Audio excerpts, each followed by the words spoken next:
অজগর সাপে কিন্তু বিষ নাই। What? বাংলাদেশে বর্তমানে প্রায় 90 প্রজাতির সাপ আছে, যার 3/2 সাপেই কোনো বিষ নাই। সচরাচর যেসব সাপ দেখা যায়, যেমন দারাস সাপ, দুধরাজ সাপ, পানির সাপ, এগুলোতে কোনো বিষ থাকে না।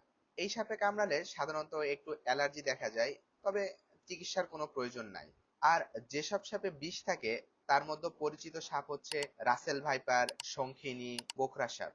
অনেকে আবার সাপ চিনতে পারেন না যে এটা কোন সাপ, ফলে এটি বিষধর নাকি অবিষধর এটাও জানেন না। তারা দংশনের স্থানটি দেখে মোটামুটি অনুমান করতে পারবেন যে এটা বিষধর নাকি অবিষধর সাপ। বিষধর সাপে 2টি স্পষ্ট দাঁতের কামড়ের স্পট থাকে, প্রচন্ড ব্যথা হয় এবং জায়গাটি ফুলে যায়। ওই স্থান থেকে রক্তক্ষরণ হয়, অনেক সময় বমির সাথে এমনকি প্রস্রাবের সাথেও রক্ত যেতে পারে। সাপে কাটলে অধিকাংশ লোকেই যে ভুলটা করে থাকে তা হলো জায়গাটি খুব টাইট করে বেঁধে ফেলে। এটা একদমই করা যাবে না। আরেকটা ভুল যেটা